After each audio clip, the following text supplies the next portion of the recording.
Otep à tous, bien-aimés frères et sœurs. Les États-Unis veulent transférer la guerre de l'Ukraine en Corée, entre la Corée du Nord et la Corée du Sud. Ils veulent embraser aussi la Corée du Nord et la Corée du Sud. Que se passe-t-il? Cette semaine, la semaine qui vient de s'écouler, le ministre russe de la Défense s'est rendu en Corée du Nord pour aller, bien entendu, renforcer les relations diplomatiques, militaires et économiques entre les deux pays. Vous savez que la Russie aide beaucoup la Corée du Nord actuellement pour pouvoir l'aider à sortir de l'isolation et de faire en sorte que la Corée du Nord puisse obtenir sortir des sanctions qui lui ont été imposées par l'Occident collectif. La Russie aide la Corée du Nord dans le domaine technologique du nucléaire et de l'espace, mais aussi en ce qui concerne la nutrition, notamment en matière de céréales, dont, vous le savez très bien, la Russie en est l'une des premières puissances mondiales. Qu'est-ce qui se passe? Au même moment, l'Ukraine aussi envoie son ministre de la Défense en Corée du Nord.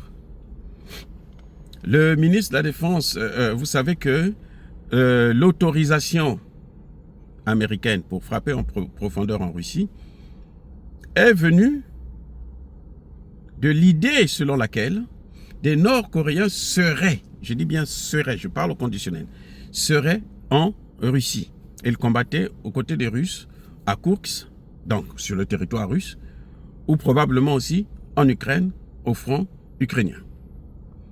Et on parle, on ne connaît pas le nombre, il y en a qui disent 1000, il y en a qui disent 10 000, maintenant on parle même de 100 000, je ne sais pas. Bon, bref, ce qui est certain, c'est qu'il n'y a aucune preuve actuellement de la présence des Nord-Coréens en Russie, en train de combattre.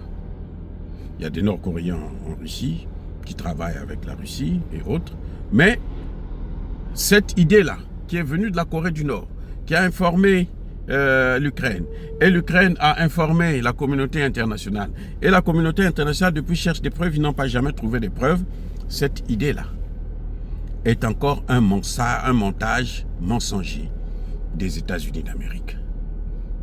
C'est juste parce qu'ils voulaient trouver une échappatoire pour pouvoir donner à l'Ukraine les missiles longue portée pour frapper en profondeur en Russie, pour tenter, pour voir qu'est-ce que ça va donner. Et ils ont reçu la réponse, et la réponse a été sans appel, parce que là où tombe le missile Oreshnik, là, il ne laisse rien, il n'y a que de la poudre, sur des kilomètres de rayon. Eh oui, et c'est un missile qui vous ne le voyez même pas passer. Et les gens se sont rendus compte qu'on a envoyé un missile ici. C'était quand le missile est tombé en voyant les dégâts. Et jusqu'aujourd'hui, ils n'ont jamais présenté les dégâts à la communauté internationale. C'est pour vous dire. C'est pour ça d'ailleurs que maintenant, même eux-mêmes, ils commencent à parler de négociations. Ils savent qu'ils ne peuvent rien faire.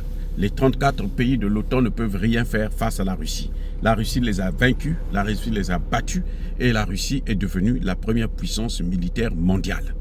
Même si eux, ils ne veulent pas le reconnaître. Et à partir de ce moment, ça va affecter l'économie américaine. C'est pour ça, pour sauver les meubles, les Américains, notamment Joe Biden, ils pensent qu'il faut étendre le conflit. Embraser les deux Corées pour que Poutine puisse aller combattre aussi là-bas. Comme ils ont fait avec la Syrie. La Syrie, actuellement, les combats font rage. Parce que les Américains ont poussé les rebelles à agir dans ce sens-là, dans le sens de récupérer la seconde ville du pays, Alep, pour que la Russie puisse diversifier maintenant ses fronts. Ils pensent que c'est comme ça qu'ils vont réussir. Ça dit que je crois qu'il y a un problème, notamment avec... j'espère que Trump ne fera pas la même chose.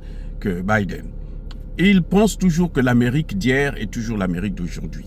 Non, le leadership américain, c'est fini. C'est terminé. Maintenant, l'Amérique, ce qu'il lui faut là, c'est se battre pour sa survie. Pour que l'Amérique ne puisse pas être disloquée, balkanisée. Parce que ce qu'eux, ils ont fait ailleurs là, mais ils doivent payer ça, c'est le karma. C'est la loi du karma. Il y a des États ici aux États-Unis qui veulent leur indépendance maintenant. Donc, si Trump vient avec la même politique, il faut s'attendre à ce qu'on aille vers une guerre civile et que l'Amérique puisse disparaître dans l'état où il se trouve actuellement. Parce que les États-Unis ne peuvent pas continuer à aller faire des guerres ailleurs et puis penser que chez eux-mêmes, ils seront toujours en paix. Non, c'est pas possible. Ça ne se fera plus. Bref, donc les Américains pensent que ce serait la meilleure façon d'affaiblir Poutine. Mais Poutine a déjà gagné la guerre en Ukraine. Donc Poutine a maintenant les moyens d'aller faire la guerre ailleurs. En Corée du Nord et ou en Syrie. Vous savez, je pense que c'est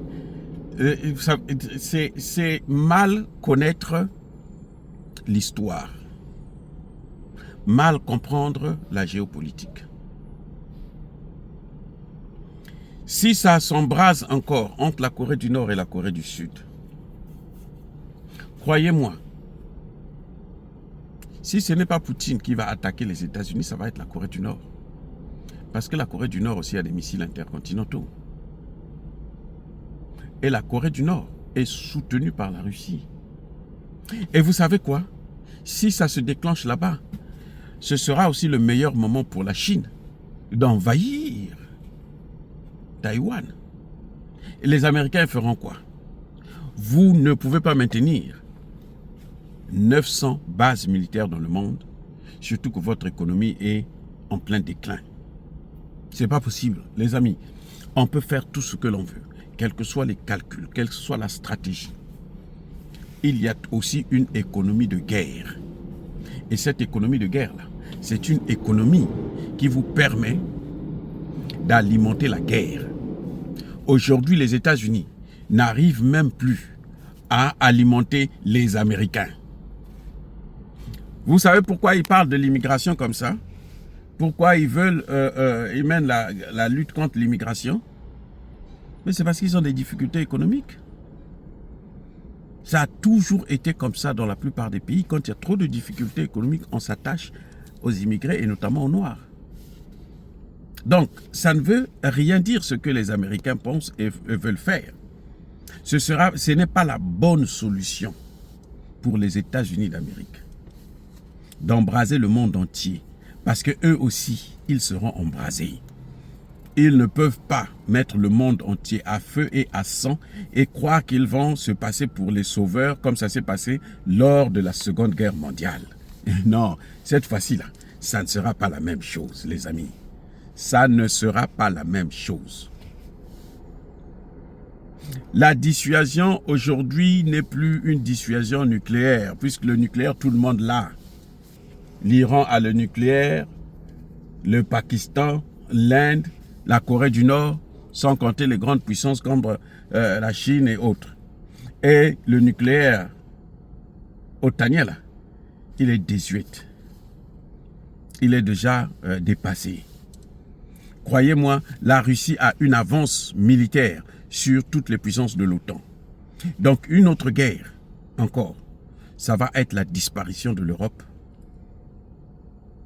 de von der Leyen, mais aussi, ça va être l'affaiblissement, la disparition, l'oubli, l'écrasement des États-Unis d'Amérique. Le monde entier, personne ne veut encore continuer à voir les Américains continuer à dominer le monde comme ils l'ont fait, puisqu'ils l'ont amené dans le chaos total. Voilà ce qui est en train de se passer actuellement. Donc, c'est aux Américains de comprendre et d'agir correctement. Soyez bénis.